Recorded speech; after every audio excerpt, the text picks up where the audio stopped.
అని మనం జాగ్రత్తగా విందాం. ఎందుకంటే మనం ప్రభు బల్లకి వెళ్ళవలసి ఉంది కాబట్టి ఆయన శరీరాన్ని, ఆయన రక్తాన్ని మనం తీసుకునే పరిస్థితి ఉంది. దానికి ముందుగా దేవుని వాక్యం మనకు ఎంతో అవసరం. ప్రతి వారు కూడా దేవుని వాక్యం మీద మనసు పెడదాం. పరిశుద్ధాత్మ దేవుడు ఈ జూన్ నెల 1వ తారీఖు ఆదివారం దేవుని సన్నిధిలో ఉండడానికి దేవుడు ఈ చక్కటి అవకాశం ఇచ్చాడు. మహిమ ఘనత ప్రభావములు దేవునికే చెందునుగాక. ఆమేన్. హల్లెలూయా, హల్లెలూయా. పరిశుద్ధ గ్రంథము నుండి పరమగీతం 4వ అధ్యాయము ప్రారంభ వచనాన్ని ఆ ప్రారంభ వచనములో 3వ లైన్ చదువుకుందాం. ఆ ప్రారంభ వచనములో 3వ లైన్ చదువుదాం. ఆయన చూడండి, సౌండ్ డిస్టర్బెన్స్ వస్తుంది, చూడండి. చదవండమ్మా. నీ తల వెంట్రుకలు గిలాది పర్వతం మీద మేకల మందను పోలి ఉన్నవి. పిల్లరా, పరిశుద్ధాత్మదేవుడు ఇక్కడ ఒక అంశాన్ని ప్రేరేపణ కలిగించాడు. ఆ అంశాన్ని మనము ధ్యానం చేద్దాం. కొంచెం పెంచమ్మా దాని, కొంచెం పెంచు సౌండ్ కొంచెం. ఈ 4వ అధ్యాయము ప్రారంభ వచనాన్ని మనం అంతకుముందు ఒకసారి ధ్యానం చేసాం. అయితే అందులో మరి 3వ లైన్ను దేవుడు ప్రేరేపణ కలిగించాడు. ఆ మాటను మనం ధ్యానం చేసుకుందాం. అందరూ కూడా జాగ్రత్తగా దేవుని వాక్యాన్ని వినాలి. ఎందుకంటే దేవుడు వాక్యమై ఉన్నాడు, వాక్యము దేవుడై ఉన్నాడు. కాబట్టి నీ హృదయంలోనికి దేవుని వాక్యం వెళితే నీ హృదయంలో ఎవరున్నట్లుగా? దేవుడే ఉన్నట్లుగా. చూడండి, సౌండ్ చూసుకోండి. కాబట్టి అటువంటి శ్రేష్టమైన అవకాశాన్ని ప్రభు మనకి ఇచ్చాడు. కాబట్టి ప్రతి వారు కూడా దేవుని వాక్యం మీద ధ్యానం కలిగి ఉందాం. ఈ పరమగీతాన్ని పిల్లరా సొలొమోను రచించినట్లుగా మనం చూస్తున్నాం. కాబట్టి సొలొమోను రచించిన ఈ పరమగీతం ఎన్నో శ్రేష్టమైన విషయాలతో వ్రాయబడి ఉంది. సర్వసాధారణంగా ఈ ప్రసంగాలు అనేవి మనకు తక్కువగా లభిస్తాయి. కాబట్టి దేవుడు ప్రేరేపణతో ప్రభు మనకిచ్చాడు. కాబట్టి ఆ మాటలను జాగ్రత్తగా మనం విందాం. ఈ 4వ అధ్యాయము పిల్లరా, ఈ 3వ వచనములో ఈ 3వ లైన్ని మనం జాగ్రత్తగా చూస్తే 4వ అధ్యాయము 1వ వచనము, ఈ 1వ వచనములో 3వ లైన్ని జాగ్రత్తగా చూస్తే అక్కడ ప్రాముఖ్యమైన అంశం ఒకటి కనిపిస్తుంది. అది ఏమిటంటే గిలాదు పర్వతముల మీది మేకల మందను పోలి ఉన్నది. అంశం ఏమిటంటే గిలాదు పర్వతముల మీద మేకల మందను పోలి ఉన్నది. అందరూ చెప్పండి, పోలి ఉన్నది. ఇది మన అంశం, వాక్య అంశము ఇది అన్నమాట. ఈరోజు దేవుడు పరిశుద్ధాత్ముడు మనకిచ్చిన ఈ వాక్య భాగాన్ని జాగ్రత్తగా మనం ధ్యానం చేద్దాం. ఈ వాక్యం ద్వారా దేవుడు కొన్ని శ్రేష్టమైన విషయాలు పరిశుద్ధాత్మ దేవుడు మనకు బోధిస్తున్నాడు. అయితే ఎన్నో విషయాలు ఉన్నాయి, కానీ ఈరోజు ప్రభు బల్ల కాబట్టి ఒక 3 ప్రాముఖ్యమైన విషయాలు ధ్యానం చేసుకొని నా సమయాన్ని నేను ముగిస్తాను. అందరూ జాగ్రత్తగా దేవుని వాక్యం మీద ఆశ కలిగి ఉండాలి. కాబట్టి ఎవరైతే ఆశతో దేవుడు నాతో మాట్లాడాలి, దేవుడు నన్ను దర్శించాలి, దేవుని ముఖ దర్శనమును చూడాలి అనే ఆశతో మనం ఉన్నట్లయితే ఖచ్చితంగా యేసు క్రీస్తు ప్రభులు వారు ఖచ్చితంగా మనతో ఆయన మాట్లాడే దేవుడైనా. ఆమేన్. హల్లెలూయా, హల్లెలూయా. కాబట్టి మన వాక్య అంశం ఏమిటి? గిలాదు పర్వతముల మీద మేకల మందను పోలి ఉన్నది అనే అంశాన్ని మనం ధ్యానం చేస్తున్నాం. అంటే ఇక్కడ ప్రాముఖ్యమైన పదం ఏమిటంటే గిలాదు అనేది మనకు కనిపిస్తుంది. గిలాదు అనే పేరుకు అర్థం ఏమిటంటే కరుకైనా అని దాని అర్థం. గిలాదు అనే పేరుకు అర్థం ఏమిటంటే కరుకైనా. కరుకంటే చాలా చెప్పడానికి గట్టిది, కాబట్టి గరుకుగా ఉంటుంది. అంటే అది కష్టంతో కూడిన పని అది నష్టంతో కూడిన పని, అది శ్రమతో కూడిన పని. అటువంటి అనుభవాలను చూపిస్తుంది ఈ గిలాదు అనే పదం. కాబట్టి దయచేసి బాగా గమనించండి, బైబిల్లో గిలాదుకు చాలా ప్రాముఖ్యత ఉంది. అయితే ఆ ప్రాముఖ్యతలో 3 విషయాలు మనం తెలుసుకుందాం. హల్లెలూయా, హల్లెలూయా. నిద్ర వచ్చేవారు గట్టిగా హల్లెలూయా చెల్లిద్దాం. హల్లెలూయా. ఎస్. ఒక ఇంట్లో ఉన్న ముసలమ్మ వాళ్ళ ఇంటి వారితో చెప్పిందట, ఏమంటే ఈ మధ్యకాలంలో నాకు కళలు మసమసగా కనిపిస్తున్నాయి, కాబట్టి నాకు కళ్ళద్దాలు వేయించండి, వచ్చిన కళలు సరే కనపట్లేదు అందట ఆవిడ. కళ్ళద్దాలు దేనికట? రాత్రి వచ్చిన కళలు సరే కనపడలేదట. కాబట్టి ఇప్పుడు ఆవిడకి ఏం కావాలి? కళ్ళద్దాలు. ఎవరైనా వేసుకుంటారా కళ్ళకి? అదొక భ్రమ ఆవిడది. సరే, దేవుని స్తోత్రం, హల్లెలూయా. కాబట్టి ఈ మంచి ఉదయకాల సమయంలో, ఈ మొదటి ఆరాధనలో పరిశుద్ధాత్మ దేవుడు మన మధ్యలో సంచరిస్తూ ఉన్నాడు. పరిశుద్ధాత్మ దేవుడు ఎందుకు సంచరిస్తూ ఉన్నాడంటే నిన్ను స్వస్థపరచాలని, నిన్ను ఆశీర్వదించాలని, నీకున్న కొదువులు, నీకున్న కొరతలు, నీకున్న లోటులు అన్నీ కూడా పూర్తి చేయాలని పరిశుద్ధాత్మ దేవుడు మన మధ్యలోకి దిగివచ్చి ఆయన ఒక్కొక్కరిని ఆయన తీక్షణంగా చూస్తూ ఉన్నాడు. ఎవరైతే దేవుని వాక్యం పట్ల ఆసక్తి కలిగి, దేవుని వాక్యం పట్ల మక్కువ కలిగి, దేవుని వాక్యం పట్ల ఆసక్తితో, ఆతృతతో ఎవరైతే చూస్తారో వారిని దేవుడు దర్శిస్తాడు. హల్లెలూయా, హల్లెలూయా. కాబట్టి గిలాదు ద్వారా 3 విషయాలు మనం తెలుసుకుందాం. మొట్టమొదటిగా గిలాదు మనకేం నేర్పిస్తుంది అనే ఆలోచన వస్తే, మొదటి రాజులు గ్రంథం 17వ అధ్యాయము ప్రారంభ వచనాన్ని మనం చదువుకుందాం. త్వరగా చదువుదాం.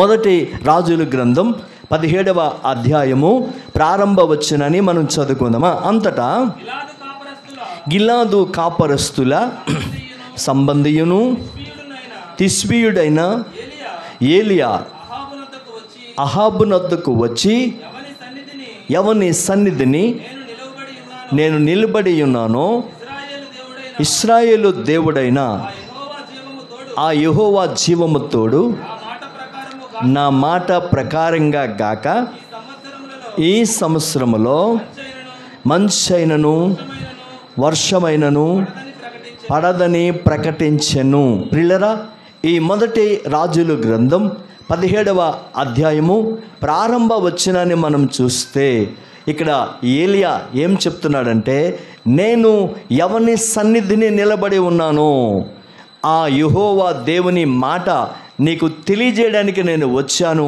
అని ఏలియా అహాబుతో చెప్తున్నాడు. దయచేసి బాగా గమనించండి.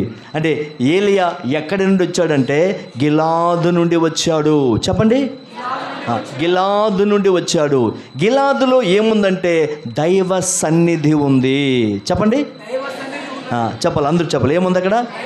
దైవ సన్నిధి ఉంది. ఆ గిలాదులో ఉన్న ఆ దైవ సన్నిధిలో ఏలియా ఏం చేశాడంటే ఆ దైవ సన్నిధిలో కనిపెట్టి ప్రార్థన చేస్తూ ఉన్నాడు. ప్రార్థన చేస్తున్న సమయంలో దేవుడు చెప్పాడు. ఏం చెప్పాడో తెలుసా? ఓ ఏలియా, నువ్వు గిలాదు పట్టణము నుండి, ఈ గిలాదు ప్రాంతము నుండి ఎక్కడికి వెళ్ళంటే షోమ్రోను పట్టణానికి వెళ్ళాలి. ఆ షోమ్రోను పట్టణములో నా ప్రజలైన ఇజ్రాయేలును పరిపాలిస్తున్న రాజున్నాడు. ఆయన పేరేమిటంటే అహాబు. అహాబు నా మాట వినలేదు, అహాబు నా క్రియలు చేయటం లేదు. నేను గొప్పవాడు అనే సంగతి తెలుసు, నేను ఉన్నతమైన వాడు అని తెలుసు. కానీ నన్ను విడిచిపెట్టి ఈ లోక సంబంధమైన దేవతలను ఆయన ఆరాధిస్తున్నాడు. కాబట్టి నీ వెళ్ళి అతనికి హెచ్చరిక చేయాలి. హల్లెలూయా, హల్లెలూయా. కాబట్టి ఇక్కడ ఏలియా ఎక్కడున్నాడంటే దైవ సన్నిధిలో ఉన్నాడు. చెప్పండి, దైవ సన్నిధి ఎక్కడుంది? అది గిలాదులో ఉంది. గిలాదులో ఉన్న దైవ సన్నిధిలో ఏలియా ఏం చేశాడంటే ప్రార్థన చేశాడు. ఆయన చేసిన ప్రార్థన ఏలియాకు ఏమిచ్చిందంటే ధైర్యము ఇచ్చింది.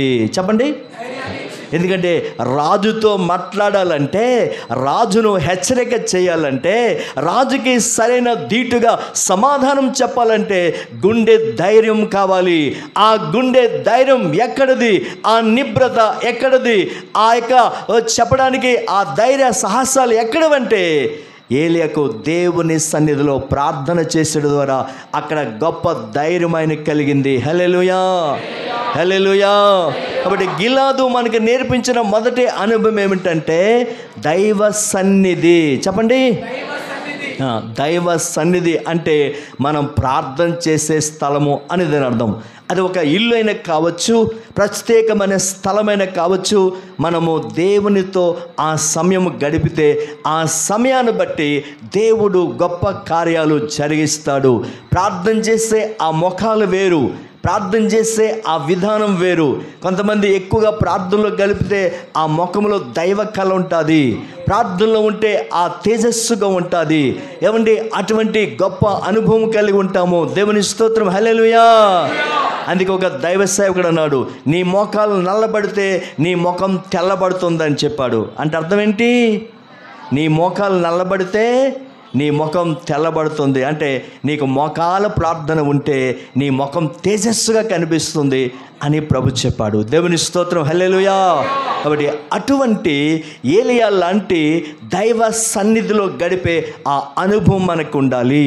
ఎందుకంటే ఏలియా ఏమండి ఆ రాజుకి హెచ్చరిక చేయడానికి ఏం కలిగించాడు దేవుడు? ఆయనకి ధైర్యం కలిగించాడు. ఈరోజు చాలామంది భయపడిపోతున్నారు. జ్వరం వస్తే భయం, రోగం వస్తే భయం, ఉద్యోగం రాకపోతే భయం, పిల్లలు పుట్టకపోతే భయం, వివాహం కాకపోతే భయం, వ్యాపారంలో నష్టం వస్తే భయం, అనుకున్నది జరగకపోతే భయం. ఈ రకమైన భయాలతో చాలామంది జీవిస్తూ ఉన్నారు. అలాంటి పరిస్థితుల్లో నీకు ధైర్యం కావాలంటే దేవుని సన్నిధిలో ఉండే అనుభవం నీకు కావాలి. హల్లెలూయా, హల్లెలూయా. కాబట్టి ఏలియా ఎక్కడున్నాడు? దైవ సన్నిధిలో ఉన్నాడు. దైవ సన్నిధిలో ఉన్న కారణం బట్టి ఏం జరిగిందంటే ఆయనకు దేవుడు ఏమిచ్చాడు? ధైర్యం ఇచ్చాడు. చెప్పాలి ఏం కావచ్చాడు? ధైర్యం ఇచ్చాడు. ఈరోజు మనిషికి ఏం కావాలి? ధైర్యము కావాలి. ఏదైనా అనారోగ్యం చేస్తే హాస్పిటల్కి వెళితే హాస్పిటల్లో ఒకవేళ డాక్టర్ గారు నువ్వు చనిపోతావు అని చెప్పారనుకో, ఆమెకి ఏమవుతుంది? వెంటనే ఆమె గుండె వదిలేస్తుంది. అంటే ఆమెకి ఏమి లేదు ఇప్పుడు? చెప్పాలి ఏం లేదు. అందుకే ఒక ఆయన అన్నాడు, డాక్టర్కి కోపం వస్తే దేవుడి దగ్గర పంపిస్తాడు, దేవుడికి కోపం వస్తే డాక్టర్ దగ్గర పంపిస్తాడట. అర్థమైందా? డాక్టర్ కోపం వస్తే దేవుని దగ్గర పంపిస్తాడట, దేవుడికి కోపం వస్తే. కాబట్టి ఆ పరిస్థితులు మనకొద్దు. మనం ఎక్కడికి వెళ్ళాలంటే దేవుని దగ్గరికి వెళ్ళాలి, కానీ ఎక్కువగా మనం డాక్టర్ దగ్గరికి. కొంతమంది చిన్న తలనొప్పి వస్తే చాలా భయం, చిన్న గుండె నొప్పి వస్తే భయం. ఏమండి? కాబట్టి మనం ఏం చేయాలంటే దేవుని మీద భారం వేయాలా. పుట్టించిన వాడు నీవే, పోషించిన వాడు నీవే, చంపిన బ్రతికిన అంత నీ చిత్తమేనయ్యా అని దేవుని మీద భారం వేస్తే ఏ భయం నీకు ఉండదు. హల్లెలూయా. ఒక ఇంటికి వెళ్తే ఆ సెల్ఫ్ నిండా కూడా ట్యాబ్లెట్లు ఉన్నాయి. నేను అనుకుని ఏమైనా మందు షాప్ పెట్టారంటమ్మా అని అడిగాను నేను. ఏంటి? ఆ సెల్ఫ్ నిండా ఆయింట్మెంట్లు, టానిక్లు, ట్యాబ్లెట్లు, ఏమంటే మందుకు సంబంధించిన ఆ సెల్ఫ్ నిండా అవే కనిపించాయి. నేను అనుకుని ఏమైనా మెడికల్ షాప్ పెట్టారేమో ఇంట్లో, హోమ్ మెడికల్ షాప్ లాగా ఇంట్లో మెడికల్ షాప్ పెట్టుకున్నారేమో అనుకున్నాను. తీరా అడిగితే కాదండి, మందు షాప్ కాదు, ఆ మందులన్నీ మాకే అని అన్నారు వాళ్ళు. దేవుని స్తోత్రం, హల్లెలూయా. ఓ పాస్టర్ గారు, నాకు తెలిసిన పాస్టర్ గారు ఏమండి చేతి నిండా ట్యాబ్లెట్లు వేసుకుండేవారు. చేతి నిండా ట్యాబ్లెట్లు వేసుకొని ఏమండి ఒకేసారి లోపలికి వేసుకొని నీళ్ళు తాగేసి ఎవరైనా అడిగితే అయ్యా మీరు ఎలాగున్నారంటే నాలో లేని రోగమంటూ లేదు. ఏంటట? నాలో లేని రోగమంటూ లేదు, కానీ ఆ రోగాలన్నీ ఆరోగ్యంగా ఉన్నాయని చెప్పేవాడు ఆయన. ఆ రోగాలన్నీ ఎలాగున్నాయట? ఆరోగ్యంగా ఉన్నాయి కాబట్టి నేను తిరిగి ప్రసంగాలు చేస్తానని చెప్పి ఆ పాస్టర్ గారు చెప్తూ ఉండేవారు. దేవుని స్తోత్రం, హల్లెలూయా, హల్లెలూయా. కాబట్టి మనము చిన్నదానికి పెద్దదానికి ఏం కాకూడదు. చెప్పాలి మీకంటే భయం నాకు. ఎవరైనా మా ఊర్లో చచ్చిపోతే వారం రోజులు స్కూల్కి వెళ్ళేవాడిని కాదు, అంత భయం. రాత్రి ఏమండి ఎక్కడికైనా వెళ్ళమంటే ఎవరైనా తోడుంటే వెళ్ళేవాడిని, అంత భయం. చచ్చిపోవాలంటే భయం, దెయ్యాలంటే భయం, ఏమండి ఎక్కడికైనా ఒంటరిగా వెళ్ళడం అంటే భయం. అలాంటి దేవుడు ఇప్పుడు గుండె ధైర్యం ఇచ్చాడు. ఎవరైనా చచ్చిపోతే పక్కన ఉండే సమాధి కార్యక్రమం జరిగించాలి నేనే ఇప్పుడు. ఎవరికైనా దెయ్యం పడితే ప్రార్థన చేసి విడుదల చేయించాలి నేనే ఇప్పుడు. ఎందుకంటే ఆ ధైర్యం ఎవరు ఇచ్చారు? నేనైతే సహజంగా భయస్తుండే, నేనైతే సహజంగా పిరిగివాడినే. కానీ దేవుని సన్నిధిలో ఉన్న కారణం బట్టి దేవుడు గొప్ప ధైర్యం ఇచ్చాడు. ఇప్పుడు మీరు అర్ధరాత్రి రమ్మన్నా మీ ఇంటికి వచ్చి ప్రార్థన చేస్తాను. దేవుని స్తోత్రం, హల్లెలూయా. అలాగే టెస్ట్ చేయకండి, నిజంగా ఈయన వస్తాడా రాడా, నిజంగా ఈయన వస్తాడా రాడా అని టెస్ట్ చేయకండి. అవసరమైతే ఖచ్చితంగా 1 గంట అయినా అర్ధరాత్రి వచ్చి తీరుతాం. ఎందుకంటే మీరు మా బిడ్డలు, మీరు బాగుండమే మాకు కావాలి. మీ కష్టాల్లో, మీ బాధల్లో దేవుడి తర్వాత మీకు తోడుగా ఉండేది ఎవరు? ఆమేన్, హల్లెలూయా. మీకు మాట చెప్తాను చూడండి. మీ స్నేహితులైనా, మీ బంధువులైనా, మీ ఇంట్లో శుభకార్యాలు జరిగితే పట్టుచీరలు కట్టుకొని వచ్చేసి తినేసి వెళ్ళిపోయిన వాళ్ళ బంధువులు కాదు, తినేసి వెళ్ళిపోయిన వాళ్ళ స్నేహితులు కాదు. ఎవరు స్నేహితులు, ఎవరు బంధువులు అంటే, మీరు హాస్పిటల్లో ఉంటే మీతో పాటు హాస్పిటల్ ఉన్నవారు, మీరు కష్టాల్లో ఉంటే మీతో పాటు కలిసి కష్టాలు పంచుకున్నవారు, మీ దుఃఖాన్ని పంచుకున్నవారు, మీ శ్రమలు పంచుకున్నవారు, మీ కుటుంబ వ్యవహారిక విషయాలు పంచుకున్నవారు, వారే నిజమైన స్నేహితులు, వారే నిజమైన బంధువులు. అంతేగాని శుభకార్యాలు వచ్చి తినేసి, శుభకార్యాలు వచ్చి పట్టుచీరలు కట్టుకొని తిరిగి వెళ్ళిపోయి అలాంటి వాళ్ళు ఎవరు కూడా ఈరోజు చెప్తున్న మీరు అర్థం చేసుకోండి. మీలో చాలామంది అలాంటి వాళ్ళు ఉండొచ్చు, మీకు సంబంధించిన బంధువులు. కానీ వాళ్ళు నిజమైన బంధువులు, వాళ్ళు నిజమైన స్నేహితులు కాదు. ఎవరంటే మీ కష్టాల్లో, మీ బాధల్లో మీతో పాటు నిలబడి మిమ్మల్ని పరామర్శించి మీకు ధైర్యపరిచి అవసరమైతే మీకు ఎంతో కొంత సహాయం చేసి ఎవరైతే నిలబడతారో వారే నిజమైన స్నేహితులు, వారే నిజమైన బంధువులు. దేవుని నామానికి మహిమ కలుగును గాక, దేవుని నామానికి స్తుతి కలుగును గాక. కాబట్టి ఈ ఉదయకాల సమయంలో పరిశుద్ధాత్మ దేవుడు ఒక్కొక్కరిని దర్శిస్తున్నాడు, ఒక్కొక్కరితో మాట్లాడుతూ ఉన్నాడు. ఈరోజు ప్రభు మనకి నేర్పించిన పాఠం ఏమిటంటే గిలాదు యొక్క లక్షణాలు. హల్లెలూయా, హల్లెలూయా. కాబట్టి గిలాదు మనకేం నేర్పించింది? దైవ సన్నిధి. దైవ సన్నిధిలో మనము మోకరించి దైవ సన్నిధిలో ప్రార్థన చేస్తే అసాధ్యమైన కార్యాలు సుసాధ్యపరుస్తాడు దేవుడు. అసాధ్య కార్యాలు ఏం చేస్తాడు? సుసాధ్యపరుస్తాడు. భక్త్ సింగ్ గారు అనే గొప్ప దైవజనుడు, మీరు అప్పుడప్పుడు వినుంటారు. ఆ దైవజనుడు ఒకసారి హైదరాబాద్లో సేవ చేస్తున్న దినాలలో ఆయన అమెరికాలో వెళ్ళి ప్రసంగం చేయాలట. ఎక్కడ? మాట్లాడితే నేను మాట్లాడాలనిపిస్తుంది. రిప్లై ఉంటే సప్లై ఉంటుంది. ఎక్కడెక్కడ? అమెరికాలో ఆయన ప్రసంగం చేయాలి. ఆయన ఎక్కడున్నారు? ఆయన హైదరాబాద్లో ఉన్నారు. అమెరికా వెళ్ళాలంటే విమానంలో వెళ్ళాలి. సరే అని చెప్పి ఆయన రెడీ అయిపోయి విమానం వెళ్ళాలని చెప్పి సిద్ధపడిపోయారట. ఈలోగా ఒక పేషెంట్ను, నడవలేని వ్యక్తిని ఆయన ఉండే గది దగ్గర తీసుకొచ్చారట. అప్పటికే టైం అయిపోతుంది. ఆ సమయంలో వెళ్ళకపోతే ఫ్లైట్ వెళ్ళిపోతుంది. కానీ ప్రభు చెప్తాడట, ఈమె కోసం నువ్వు ప్రార్థన చేయి, ఈమె కోసం ప్రార్థన చేయంటే ఒక 4 వ్యక్తులు ఆ పక్షవాయుతో ఉన్న వ్యక్తిని మోసుకొచ్చారట. ప్రభు చెప్తున్నాడు ప్రార్థన చేయమని. ఈయనేమంటున్నాడు, ప్రభువా నేను ప్రార్థన చేస్తే అక్కడ ఫ్లైట్ వెళ్ళిపోద్ది, ఫ్లైట్ వెళ్ళిపోతే అక్కడికి వెళ్ళి నేను ప్రసంగం చేయలేను తండ్రి అని చెప్తుంటే దేవుడు అంటున్నట, అంతా నేను చూసుకుంటాను, నువ్వు ప్రార్థన చేయి. మొత్తానికి ప్రార్థన చేశారు. ఆయన చేసిన ప్రార్థన ద్వారా ఆమెకి స్వస్థత కలిగింది. తిరిగి నడుచుకుంటూ ఇంటికి వెళ్ళిపోయిందట ఆవిడ. హల్లెలూయా, హల్లెలూయా. ఈయన ఎయిర్పోర్ట్కి వెళ్ళి ఎయిర్పోర్ట్ దగ్గర ఇలా కారు దిగి అడుగు పెట్టేసరికి అక్కడ ఉండే సిబ్బంది అన్నారట, సార్ మీరు వెళ్ళవలసిన ఫ్లైట్ ఇప్పుడే వెళ్ళిపోయిందండి అన్నారట. అరే ఎంత పని అయిపోయిందని చెప్పి లోపల, ఏంటి ప్రభా నువ్వు ప్రార్థన చేయమంటే ప్రార్థన చేశాను, ఇక్కడికి వచ్చేసరికి ఫ్లైట్ వెళ్ళిపోయింది, ఏంటి ప్రభా అని చెప్పి లోపల బాధపడుతున్నారట. బాధపడుతున్న సమయంలో కొంత సమయం సరికి వెళ్ళిపోయిన ఫ్లైట్ మళ్ళీ తిరిగి వచ్చిందట. ఏమిటంటే వెళ్ళేసరికి దట్టమైన మేఘాలు కమ్ముకున్నాయట.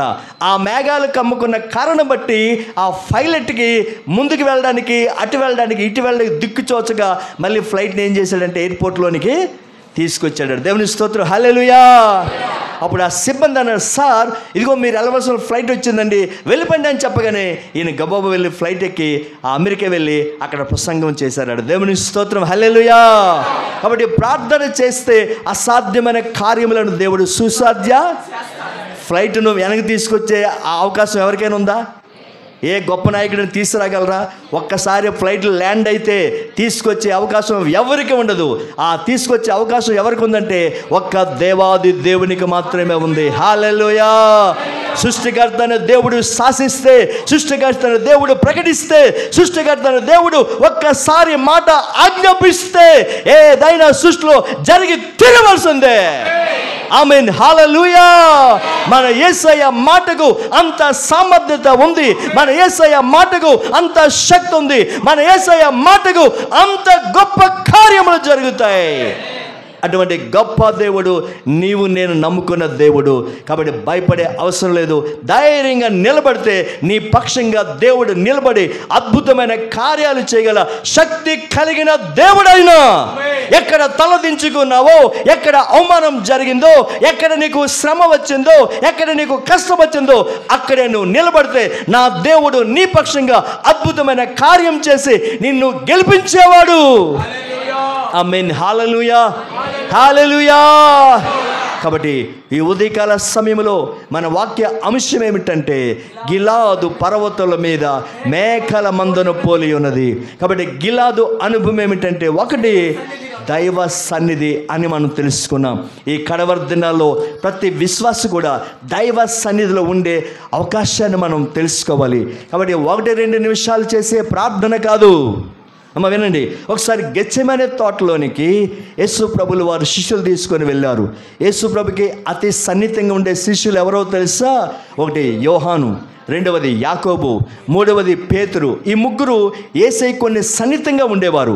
అయితే వాళ్ళు ఏం చేశారంటే ఆ ముగ్గురిని గెత్సెమనే తోటలోకి తీసుకొని వెళ్ళి మీరిక్కడే ప్రార్థన చేయండి అని చెప్పి ఆయన రాతివేతంత దూరం వెళ్ళి ఆయన మోకరించి ప్రార్థన చేశాడు.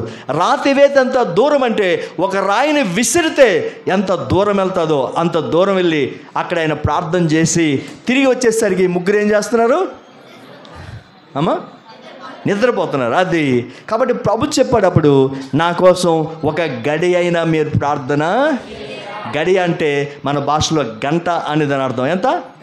కాబట్టి మినిమం ప్రతి క్రైస్తవుడు ఒక గంట అయినా ప్రార్థన మనం చేయాలి. దశమ భాగం ఎంత ఇవ్వాలి సమయానికి చెప్పాలంటే 24 గంటలకి 2 గంటల 40 నిమిషాలు మనం రోజు దేవునికి సమయాన్ని దశమ భాగాన్ని ఇవ్వాలి. ఎంత? 2 గంటల 40 నిమిషాలు. కాబట్టి ఆ రోజులో కాబట్టి మన సమయాన్ని కేటాయించుకొని దేవునికి సమయాన్ని కూడా మనం ఏం చేయాలి? దశమ భాగం ఇవ్వాలి. 2 గంటల 40 నిమిషాలు మనం దేవునికి దశమ భాగం ఇవ్వాలి. అలా చేస్తే మన జీవితాల్లో దేవుడు కార్యాలు చేస్తూ వస్తాడు. హల్లెలూయా. హల్లెలూయా. కాబట్టి గిలాదు మనకు నేర్పించిన అనుభవం ఏమిటంటే దైవ సన్నిధి. ఆ దైవ సన్నిధిలో ఉండే ఏలియా ద్వారా కొన్ని కార్యాలు మనం ఎన్నో ఉన్నాయి. ఏలియా వచ్చిన తర్వాత చాలా అద్భుతాలు జరిగాయి. ఆయన చెప్తే అగ్ని కురిసింది. ఆయన చెప్తే ఏమండి ఆ సారెపతు విధవరాలు కుమారుడు తిరిగి బ్రతికేస్తాడు. ఎన్నెన్నో అద్భుతాలు, ఎన్నెన్నో ఆశ్చర్యాలు ఏలియా ద్వారా దేవుడు గొప్ప కార్యాలు చేశాడు. అన్ని గొప్ప కార్యాలు జరగడానికి కారణం ఏమిటంటే దైవ సన్నిధిలో ఉండే అనుభవం ఆయనకి ఉంది. ఎవరికి? ఏలియాకు ఉంది. దేవుని స్తోత్రం. హల్లెలూయా. రెండవది ఇంకా గిలాదు మనకేం నేర్పిస్తుంది అని మనం చూస్తే ఒక్కసారి ఇర్మియా గ్రంథం 50వ అధ్యాయము 19వ వచనాన్ని మనం చదువుకుందాం త్వరగా. ఇర్మియా గ్రంథం 50వ అధ్యాయము 19వ చదువుకుందాం. ఇశ్రాయేలు వారిని తమ మేత స్థలమునకు నేను తిరిగి రప్పించదను. వారు కర్మేలు మీదను బాషాను మీదను మేయుదురు. ఎఫ్రాయిము కొండల మీదను గిలాదులోను మేయిచు సంతృష్టి నొందెను. పిల్లరా, ఈ ఇర్మియా గ్రంథం 50వ అధ్యాయము 19వ వచనాన్ని మనం చూస్తే రెండవది గిలాదులో ఏముందంటే గిలాదు అనేది మేత స్థలము. చెప్పండి, చెప్పాలి ఏ స్థలం అది? చెప్పాలి, అందరూ చెప్పాలి. ఏ స్థలం ఇది? మేత స్థలము. అంటే అక్కడుండే ప్రియుల పశువులకు కానీ, అక్కడుండే గొర్రెలకు కానీ, అక్కడుండే ప్రియుల ఆ పశువులన్నిటికీ కూడా సరైన స్థలం ఏదంటే గిలాదు స్థలము. ఆ గిలాదు స్థలములో ఎక్కువ పచ్చిక ఉంటుంది కాబట్టి ఆ పచ్చిక ఉన్న కారణం బట్టి ఎక్కువ పశువులైనా ఎక్కువ గొర్రెలైనా తినే ఆహారం ఉంది కాబట్టి గిలాదు దేనికి ప్రసిద్ధి అంటే మేత స్థలము. చెప్పండి, ఈ మేత కాదు, మనం తినే మేత కాదు అమ్మా. ఏ మేత ఇది? ఒకసారి నేను ట్రైన్లో వెళ్తే మా ఎదురుగా ఒక ఫ్యామిలీ కూర్చున్నారు. పెద్ద బ్యాగ్ తీసుకొచ్చారు. నేను అనుకున్న బ్యాగ్ బట్టలా లేకపోతే ఏమైనా వస్తువులా అనుకుంటే నిమిషానికి తీసి ఏమండి వాళ్ళు తింటున్నారు. ఏంటి, పులిహార తింటున్నారు, స్వీట్లు తింటున్నారు, దోశలు తింటున్నారు, చపాతీలు తింటున్నారు. నాకు ఈ మేత స్థలం అనేసరికి వాళ్ళు గుర్తొచ్చారు. ఇప్పుడు అర్థమైందండి. చెప్పాలంటే ఆ విజయవాడ దిగినంత వరకు, విశాఖపట్నంలో ఎక్కారు వాళ్ళు, విజయవాడ దిగినంత వరకు తినడమే. చూడండి ఒకసారి అపోస్తుల కార్యాలు 16వ అధ్యాయము 14వ వచనాన్ని మనం చదువుకుందాం. త్వరగా చదువుదాం. అప్పుడు లూదియా అను దైవ భక్తి గల ఒక స్త్రీ వినిచుండెను. ఆమె ఊదారంగు పొడిని అమ్ము తూతైర పట్టణస్థురాలు. ప్రభువు ఆమె హృదయము తెరిచెను గనుక పౌలు చెప్పిన మాటల యందు లక్ష్యముంచెను. ప్రియులరా, ఈ అపోస్తుల కార్యాలు 16వ అధ్యాయము 14వ వచనం మనం చూస్తే ఇక్కడ ఏమంటే నదీ తీర ప్రాంతంలో ఒక సంఘం ఉంది. ఆ సంఘానికి దైవజనుడైన పౌలు దేవుని వాక్యం చెప్తూ ఉన్నాడు. అయితే అక్కడ చాలామంది స్త్రీలు ఉన్నారు, అక్కడ చాలామంది విశ్వాసులు ఉన్నారు. అయితే వాళ్ళందరిలో కూడా లూదియా అనే ఆమె మాత్రం ఏం చేస్తుందంటే దేవుని వాక్యాన్ని జాగ్రత్తగా తన హృదయంలో దాచుకుంటుంది. కాబట్టి వాక్యాన్ని తన హృదయంలో దాచుకున్న కారణం బట్టి, వాక్యము ఆమె కలిగి ఉన్న కారణం బట్టి ఏం జరిగిందో తెలుసా? చూడండి, ఆమె ఏమండి ఎప్పుడైతే వాక్యం కలిగి ఉందో, ఒకటి ఆమె భక్తిలో పెరిగింది, రెండవది విశ్వాసములో పెరిగింది, మూడవది తన కుటుంబాన్ని రక్షించుకుంది. చెప్పండి. చూడండి, ఎప్పుడైతే హృదయంలో వాక్యం ఉందో ఆ వాక్యం ద్వారా ఆమెకి ఏం కలిగిందంటే ఆమె భక్తిలో పెరిగింది, రెండవది విశ్వాసములో పెరిగింది, మూడవది ఆ కుటుంబాన్ని అంటే ఆ తర్వాత పౌలు గారిని ఇంటికి తీసుకెళ్ళిన తర్వాత తన పిల్లలకు తన భర్తకు బాప్తిస్మలు ఇచ్చి వారందరికీ దేవుని మార్గం గురించి బోధించి వారందరినీ కూడా ప్రభు వద్దకు ఆమె నడిపించింది. ఈ కార్యాలన్నీ చేయడానికి కారణం ఏమిటంటే ఆమె హృదయంలో ఏముంది? దేవుని వాక్యము ఉంది. మనము మందిరంలో అప్పుడే వాక్యం చేత నింపబడతాం. ఈ అడుగు కాస్త బయట పెట్టిన తర్వాత హృదయం అంతా కూడా ఏమైపోద్ది అంటే ఖాళీ అయిపోద్ది. చెప్పండి, ఏమైపోద్ది? చెప్పాలి ఏమైపోద్ది? ఖాళీ అయిపోద్ది. ఖాళీ అయిపోయిన కారణం బట్టి కాబట్టి అక్కడికి ఇంటికి వెళ్ళిన తర్వాత ఎలా చేయాలో ఏం చేయాలో అర్థం కాని పరిస్థితుల్లో మనము జీవిస్తూ ఉంటాం. కాబట్టి చెప్పబడిన మాటలు, చెప్పబడిన వాక్యము మన హృదయంలో భద్రం చేసుకొని మన హృదయంలో దాచుకుంటే ఆ వాక్యమే నిన్ను భక్తిలో పెంచుతుంది, ఆ వాక్యమే నీ విశ్వాసంలో కొనసాగిస్తుంది, ఆ వాక్యమే నీ కుటుంబాన్ని రక్షించుకున్నట్లుగా చేస్తుంది. అంత గొప్ప శక్తి కలిగింది దేవుని వాక్యమై ఉన్నది. హల్లెలూయా, హల్లెలూయా. కాబట్టి వాక్యానికి చాలా ప్రాధాన్యత మనము ఇవ్వాలి. చెప్పండి, ఏమి ఇవ్వాలి? వాక్యానికి ప్రాధాన్యత ఇవ్వాలి. ఎందుకంటే వాక్యములో జీవం ఉంది, వాక్యములో శక్తి ఉంది, వాక్యములో ప్రభావం ఉంది.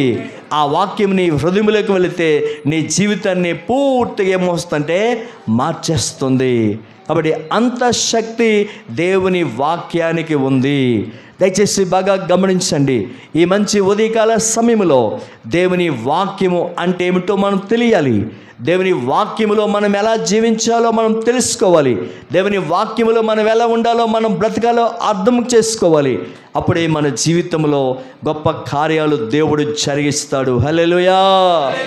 నాలాంటి పాస్టర్ గారు ఒక సంఘానికి వెళ్ళి, అమ్మా ఇదిగో ఎరుకో గోడల కోసం చెప్తున్నాను, ఎరుకో గోడలు ఎవరు పడగొట్టారో మీకు తెలుసా అంటే, అయ్యయ్యో మాకెవరికి తెలియదండి, ఉండండి సండే స్కూల్ పిల్లలకి అడుగుతాం తెలుసేమో, ఉండండి జేపీ యూత్ వారిని అడుగుతాం తెలుసేమో, మేము వెనకవారు వాడుతూ ఉండండి తెలుసుకుందాం, మా పురుషులు అడుగుతూ ఉండండి తెలుసుకుందాం అని అంటారట వాళ్ళు. అంటే అర్థం ఏంటి? వాళ్ళకి ఏం తెలీదు? చెప్పండి ఏం తెలీదు? వాళ్ళకి వాక్యం తెలీదు. వాక్యం తెలిసిన వారైతే ఎరుకో గోడలు దేవుని ప్రజలని ఇజ్రాయేళ్ళు ఆ గోడల చుట్టూ 7 దినాలు తిరిగారు. 7వ దినమందు 7 సార్లు తిరుగుతూ స్తుతిస్తూ ఉండగా స్తోత్రం స్తోత్రం స్తోత్రం స్తోత్రం స్తోత్రం అని చెప్తూ ఉండగా, స్తుతులు చెల్లిస్తూ ఉండగా ఉన్నటువంటి గోడలన్నీ కూడా కూలిపోయాయి. దేవునికి స్తోత్రం. హల్లెలూయా హల్లెలూయా. ఈ వాక్యాలన్నీ నీ హృదయంలో ఉండాలంటే చెప్తున్నప్పుడు జాగ్రత్తగా నీవు వినాలి. ఒక ఆవిడికి 10 సంవత్సరాల దేవుణ్ణి నమ్ముకొని పాస్టర్ గారు, అమ్మ మీరు ప్రార్థన చేయండి అని చెప్పారట. పాస్టర్ గారు, నేనా అండి? అమ్మ నువ్వే చేస్తానండి అనుకొని, ప్రభువా ఇదిగో తండ్రి నువ్వు అన్నావు నాయన, ఏమన్నావంటే ఇదిగో నా యొక్క సింహాసనము, ఇదిగో సింహాచలం అని చెప్పావు, ఇదిగో నీ భీముని పట్టణం అని చెప్పావు, నీ సింహాసనము సింహాచలం అని చెప్పావు, నీ భూమి భీముని పట్టణం అని చెప్పావు ప్రభా అని ఆవిడ ప్రార్థన చేస్తున్నట. ఆహా, ఏంటమ్మా నీ అనుభవం? ఇలాగా కాదు తల్లి, దేవుడు చెప్పిన మాట వేరు, నువ్వు చెప్పిన మాట వేరు. దేవుడు ఏమన్నాడు? ఆకాశము అది ఆకాశం నా సింహాసనము, భూమి నా పాదపీఠం అనే వాక్యంలో దేవుడు చెప్తే ఆవిడేమంటుంది? ఆకాశం సింహాచలం, భూమి భీముని పట్టణం అంటుందట. ఆవిడ బ్రతుకు భీముని పట్టణం, ఆవిడ బ్రతుకు సింహాచలం దగ్గరికి వచ్చింది. అందుకే మీరు రావడం వెళ్ళిపోవడం కాదు, అందుకే దేవుని మాటలు వినాలి. ఎవరైనా కొత్త పాస్టర్లు వచ్చి ఏదైనా అడిగినప్పుడు సమాధానం చెప్పారనుకో, వెరీ గుడ్, ఓకే సంఘం బాగుంది, సంఘం బాగా ఆత్మీయంగా ఎదుగుతుంది అని అనుకుంటారు. వారు అడిగింది మీరు చెప్పలేదు అనుకో, ఓహో వీళ్ళు బోధించిన పాస్టర్ గారు కూడా దద్దంలాగా ఉన్నాడు, అందుకే వీళ్ళు కూడా ఏమీ తెలియదు అనుకుంటారు. కాబట్టి అందుకే వాక్యం చెప్తున్నప్పుడు మనసు పెట్టి జాగ్రత్తగా మీరు వినాలి. హల్లెలూయా.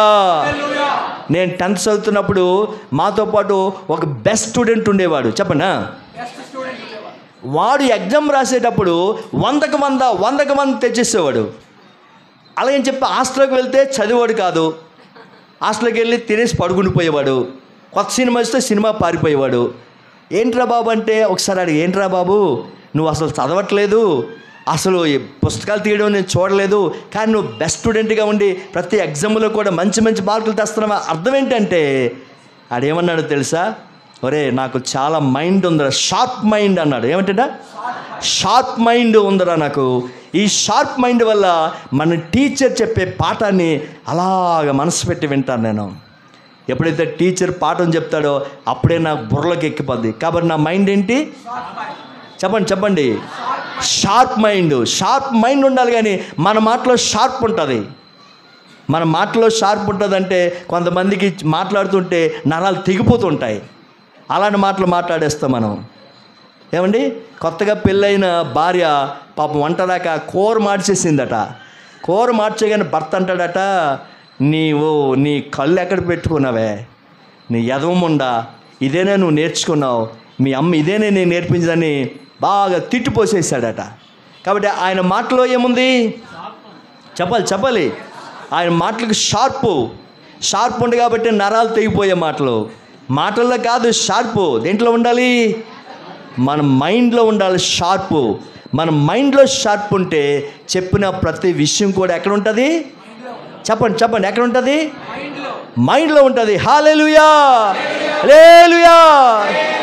ప్రభు నేను మాట్లాడే, ప్రభువా ఎవరైనా నన్ను ప్రసంగాలు పిలిస్తే నేను డైరీ పట్టుకెళ్ళకూడదు, పేపర్లు పట్టుకెళ్ళకూడదు, నోట్బుక్ పట్టుకెళ్ళకూడదు, కేవలం బైబిల్ మాత్రమే తీసుకెళ్ళాలి.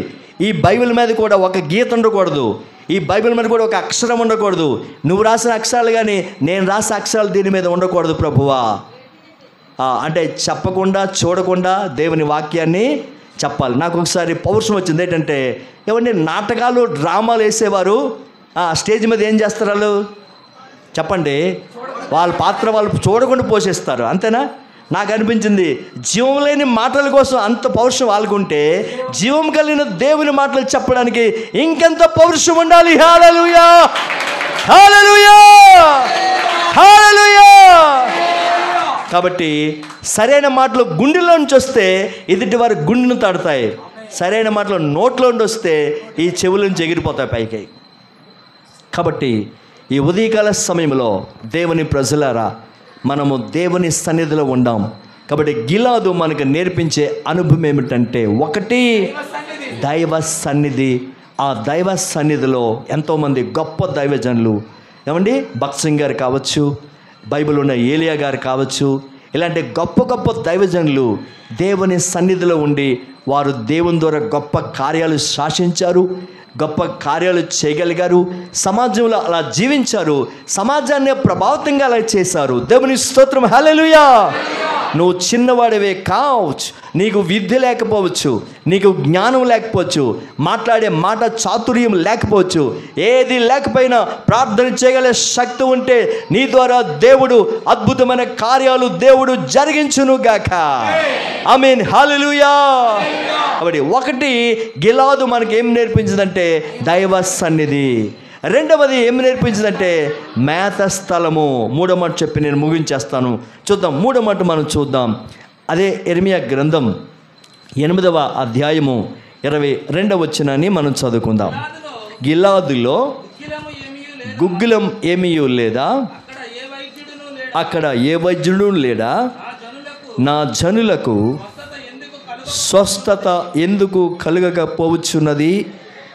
చూడండి ప్రియులరా, ఈ యెరెమీయా పుస్తకం 8వ అధ్యాయము 22వ వచనాన్ని మనం చూస్తే ఇక్కడ వాక్యం అంటుంది, గిలాదులో గుగ్గిలము లేదా, అక్కడ ఏ వైద్యుడును లేడా, నా జనులకు ఎందుకు స్వస్థత కలుగకపోవచ్చున్నది. అంటే మూడవది గిలాదు అంటే అర్థం ఏంటంటే స్వస్థత స్థలము. చెప్పండి, చెప్పాలి ఏంటది? స్వస్థత స్థలము. హల్లెలూయా. కాబట్టి స్వస్థత స్థలము, గిలాదు అంటే స్వస్థత స్థలము. ఆ గిలాదుకు ఎవరెళ్ళే సరే అక్కడ స్వస్థత కలుగుతుంది. అక్కడ వైద్యుడు ఉన్నాడు, అక్కడ ఔషధం ఉన్నది. బాగా గమనించండి, ఔషధం అంటే దేవుని వాక్యము, వైద్యుడు అంటే యేసు క్రీస్తు ప్రభువై ఉన్నాడు. గిలాదు అంటే ఆత్మీయంగా దేవుని మందిరము. దేవుని మందిరం వస్తే నీకున్న శారీరకమైన వ్యాధి అయినా, మానసికమైన వ్యాధి అయినా, ఏ వ్యాధి అయినా, పాప సంబంధమైన వ్యాధి అయినా అవన్నీ కూడా తొలగించి దేవుడు నీకు ఏమిస్తాడంటే స్వస్థతనిస్తాడు. దేవుని నామానికి మహిమ కలుగును గాక, దేవుని నామానికి స్తుతి కలుగును గాక. కాబట్టి మూడవది గిలాదు మనకి ఏం నేర్పించింది? స్వస్థత స్థలము. స్వస్థత ఇచ్చే ఆ గొప్ప అనుభవాన్ని మనకు నేర్పించేట్లుగా మనం చూస్తూ ఉన్నాం. కాబట్టి దేవుని బిడ్డలారా, ఈ సమయమందు దేవుని వాక్యము ద్వారా దయచేసి బాగా గమనించండి. అందుకే యెరెమీయా చెప్తున్నాడు, అసలు ఒక వ్యక్తికి స్వస్థత ఎక్కడ రావాలి అంటే చూడండి, యెరెమీయా చెప్తున్నాడు. ఒకసారి యెరెమీయా గ్రంథం 17వ అధ్యాయము 9వ వచనాన్ని మనం చదువుకుందాం త్వరగా. యెరెమీయా గ్రంథం 17వ అధ్యాయం 9వ వచనమా, హృదయం అన్నిటికంటే మోసకరమైనది, అది ఘోరమైన వ్యాధి కలిగింది, దాన్ని గ్రహింపగలిగిన వాడు ఎవరు అని చెప్పాడు. అంటే చూడండి, ఈ యెరెమీయా 17వ అధ్యాయము 5వ వచనం 9వ వచనాన్ని మనం చూస్తే ఈ 9వ వచనంలో ఏమంటాడంటే అన్నిటికంటే హృదయం ఎలాంటిదంట? మోసకరమైన వ్యాధి కలిగిందట. అన్నిటికంటే మన చేతుల కంటే, మన కాళ్ళ కంటే, మన కన్నుల కంటే, మన చెవుల కంటే, మన శరీరంలో అవయవాలు అన్నిటికంటే హృదయం చాలా ఘోరమైన వ్యాధి కలిగింది. ఎందుకంటే పాప సంబంధమైన ఆలోచనలు, పాపానికి మూల కేంద్రం ఏదంటే ఈ హృదయమే. హల్లెలూయా. అందుకే వాక్యం అంటుంది, హృదయము అన్నిటికంటే ఘోరమైన వ్యాధి అంటే మోసకరమైనది. ఆ మోసకరమైన హృదయాన్ని బట్టి అక్కడ ఏముందంటే ఏమంటే వ్యాధి ఉంది అని చెప్తున్నాడు. ఏ వ్యాధి అంటే పాప సంబంధమైన వ్యాధి ఉంది. ఎక్కడ? ఈ హృదయములో. ఎందుకంటే ఇది మోసకరమైనది, ఇది చాలా చెడ్డదైన కారణం బట్టి పాప సంబంధమైన వ్యాధి అనేది ఇక్కడ ఉంది. కాబట్టి ఇక్కడ ఏమవుతుందంటే ఇప్పుడు హృదయానికి స్వస్థత కావాలి. చెప్పండి, హృదయానికి ఏం కావాలి? స్వస్థత కావాలి. హల్లెలూయా, హల్లెలూయా, హల్లెలూయా. ఒక ఆయన పందిని పెంచుకున్నాడట, చాలా ముద్దుగా తెల్లగా ఉండే పందిని పెంచుకొని స్నానం చేపించి మంచి మంచి వస్త్రాలు వేయించి ఏమంటే బంగారపు గొలుసేసి ఏమైనా డిజైన్ చేసేవాడు చక్కగా. ఒక రోజున ఆయన బజార్కి వెళ్ళేటప్పుడు కార్లు పెట్టేసి ఆయన బజార్లోకి వెళ్ళి కాయగూరలు కొంటున్నాడట. ఈ గాలి తగలని చెప్పి అద్దాలు దించి వెళ్ళిపోయాడు ఆయన. అది అటు ఇటు చూసి ఎప్పుడైతే అద్దాలు తీసి అద్దాలోంచి దూకేసి ఆ మురుక్కాలు ఉంటే ఆ మురుక్కాలలోకి వెళ్ళి అందులో పడిపోయి ఏమంటే దొరులుతూ ఉందట. ఏది చెప్పాలి ఏంటది? ఏం చేస్తున్నది? దొరులుతూ ఉంది. దానికి మంచి పేరు పెట్టాడు. ఏంటంటే బుజ్జి అని పేరు పెట్టాడట. ఏం పేరు పెట్టి కాబట్టి పిలుస్తుంటే అది ఎక్కడ కనబట్టలేదట. సరే అని చెప్పి చూస్తేవాడికి అదేమో ఆ మురుగుంట్లో ఏమండి దొరుకుతాడు. సాబని చెప్పి వెంటనే దాన్ని తీసుకొచ్చి స్నానం చేపించి ఏమండి ఆ డాక్టర్ దగ్గర తీసుకెళ్ళాడట. ఏమండి ఎన్నిసార్లు నేను క్లీన్ చేసినా, ఎన్నిసార్లు నేను శుభ్రం చేసినా ఇది మురుగుంట్లోకి వెళ్ళి దూరుతుంది, అక్కడ దొరుకుతుందండి అని చెప్పగానే అప్పుడు ఏం చెప్పారట, అలా కాదు, దీనికి పూర్తిగా మార్పు కలగాలంటే దీనికి గుండె మార్పిడి చేయాలని చెప్పారట. ఏం చేశారు? గుండె మార్పిడి చేయాలని చెప్పి ఒక గొర్రెపిల్లను తీసుకొచ్చి ఆ గొర్రెపిల్ల గుండెను ఈ పందికేశారట. ఏం చేశారు? గొర్రెపిల్ల యొక్క గుండెని తీసుకొచ్చి ఈ పందికేశారట.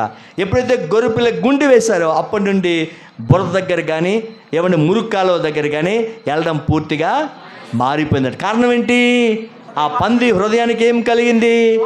మార్పిడి కలిగింది. మార్పిడి కలిగిన కారణం బట్టి ఆ బురద వైపు, ఆ చెడ్డ వైపు పరిగెత్తడము మానేసింది. అదే రీతిగా మన హృదయానికి మార్పు కలిగితే అప్పుడు లోకం వైపు మనం పరిగెత్తము, అప్పుడు వ్యసనాల వైపు మనం పరిగెత్తము, అప్పుడు పాపం వైపు మనం పరిగెత్తము. ఇవన్నీ జరగాలంటే ముందు మన హృదయానికి ఏం కావాలి?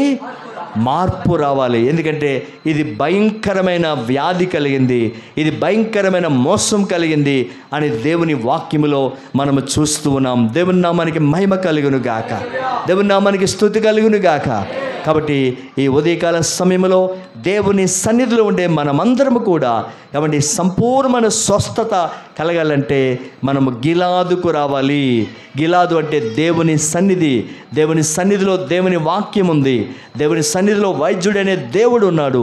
ఆయన మనం స్వస్థపరిచేవాడు, ఆయన మనం బాగు చేసేవాడు, మన జీవితాన్ని మార్చేవాడు, మన బ్రతుకులను సరిచేసేవాడు. అంత గొప్ప దేవుడు యేసుక్రీస్తు ప్రభువై ఉన్నాడు. ఆమేన్, హల్లెలూయా. కాబట్టి ఉదయకాల సమయంలో ఏమండి వాక్యం యొక్క అంశం ఏమిటంటే గిలాదు పర్వతముల మీద మేకల మందును పోలి ఉన్నది అని మనం తెలుసుకున్నాం. గిలాదు ద్వారా 3 విషయాలు దేవుడు మనకు నేర్పించాడు. ఆ 3 విషయాల ద్వారా మన ఆధ్యాత్మిక జీవితాన్ని మనం ముందుకు వెళ్దాం. దేవుడు ఆ కృప ఇవ్వాలని ప్రార్థన చేసుకుందాం. దయచేసి ఈ సమయమందు ప్రభు బల్లకు సమీపించిన మనము ఎవరైతే బాప్తిసం తీసుకొని ప్రభు బల కొరకు సిద్ధపడిచ్చారో దయచేసి వారు మెల్లగా లేచి నిలబడినట్లయితే ఈ సమయమందు వారికి ప్రభు యొక్క రొట్టె, ప్రభు యొక్క రక్తం ఇవ్వడానికి ముందుకు వెళ్దాం. మనం